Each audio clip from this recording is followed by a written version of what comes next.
Greetings and welcome to week 4. I'm Professor Trevor Miller. This week we're studying the 1920s, the consumer boom of the 1920s after World War I, women's rights, African American rights, prohibition, and the Great Migration. Specifically today we're going to be getting a reminder about participation in completing assignments, and we're going to be discussing Chapter 23 from American Promise, a History of the United States by Rourke. So as we're about halfway through the course, I like to remind students about attendance. And in the digital classroom, attendance is tough because there is no set time. Attendance is tracked through participation and completion of assignments. Failure to participate in 2 weeks in a row is cause for automatic withdrawal. Students who fail to turn in assignments on time could get a 0, right? If you know you're going to be late with an assignment, you have a family emergency or some other type of thing, please let me know as best you can as soon as possible, and I will do my best to be as flexible as possible. However, failure to let me know that you had an emergency doesn't negate the getting those assignments done. So please get your work done in as best as possible. Thank you. So by the end of reading chapter 23, you should be able to understand and recognize how the boom of the 1920s was created. What does it mean when we talk about the roaring 20s and the cultural changes and the cultural conflicts it created? And then it'll help set up the Great Depression.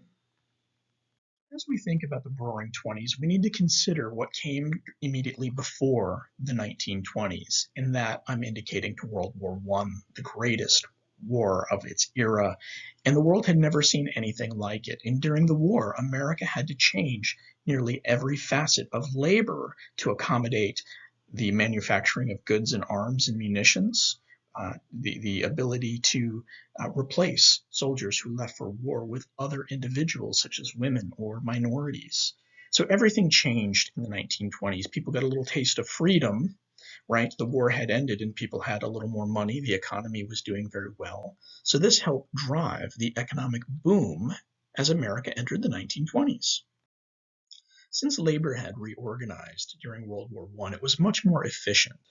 Much more scientific innovations were created as well. It helped to make manufacturing faster, more consumer driven. The transportation to and from the market became more rapidly. Also, at the tail end of World War I, we had the Spanish flu outbreak, and millions of people around the world died. People were in quarantine, and when the pandemic was over, people wanted to celebrate, people wanted to travel and spend and enjoy life. So the world's economy flourished like it had never done before, and this is all attributed to World War I. So as President Calvin Coolidge took office, he declared the business of America is business. He was endorsing big labor. He was embracing the movement, the successes of labor throughout World War I. And the idea was to make America the most robust economy on the planet. So several things spun out of that. The focus became on business rather than the individual. Right. The Federal Trade Commission had just been created, and immediately the powers were curtailed, making it not as strong as it had previously been. And also, Coolidge placed members on the Supreme Court that fit his ideological profile. Also, by moving forward in this way, the progressive movement that had been going on since the end of the Civil War had come to a grinding halt.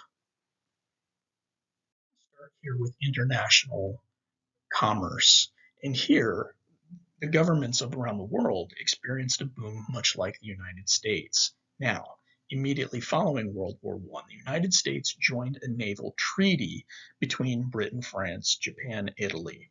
The whole idea here was to be able to expand America's presence abroad, to help showcase the modern power, the might of America, to improve safety along the waterways, to help showcase innovation. This helped extend American goodwill around the world. Some unintended consequences that it had was it excluded Russia from this pact.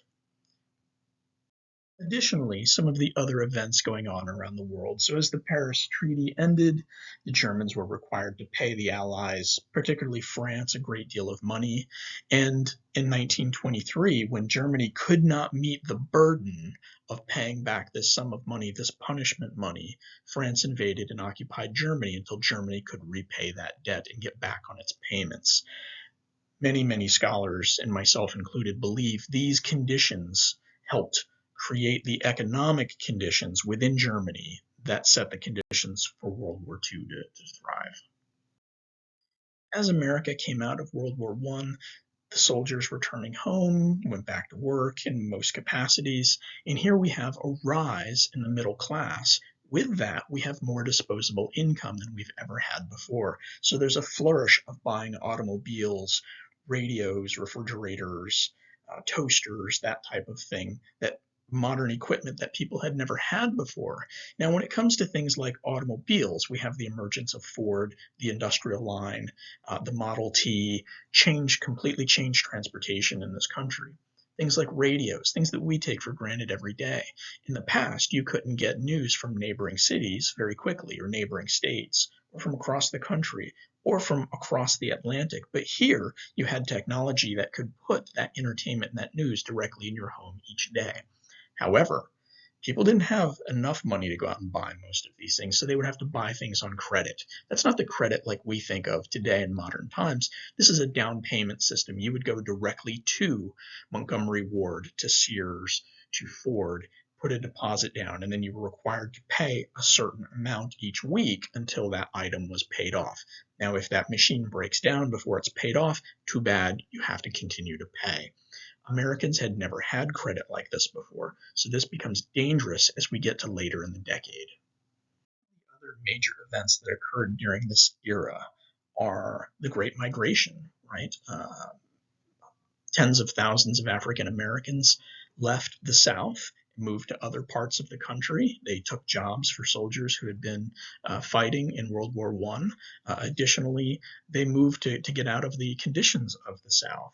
As they migrated, their culture migrated with them. This influence of jazz, poetry, art flourished around the country. The white middle class adopted many of the influences of the African American community.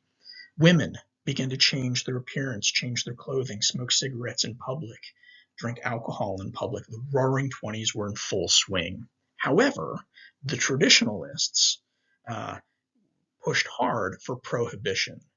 They had been pushing for it for years and years and years, and in 1920, the Women's Temperance League was successful in convincing Republican lawmakers to pass prohibition, meaning it was illegal to sell alcohol in the United States.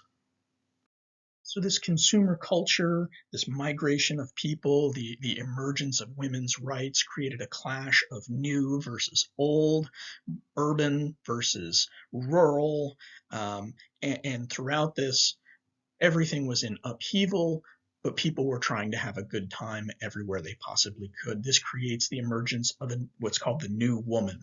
This is a young woman, often living alone without a man, husband or brother, maybe living with a friend or several friends, living on their own, able to work, make their own money, and vote for the first time. Race relations grew incredibly during this time period. As the Great Migration unfolded, violence became more commonplace around the country. Jazz had exploded across the country. Cinemas grew from the silent movies to the talkies. And then we have this lost generation of Americans, this generation of Americans who came home from war. They're experiencing this clash of cultures and don't necessarily like the America that they're coming home to. As we come to a close here, I want to remind you to please read all of the articles that are embedded in the classroom. Please watch many of the videos that are there.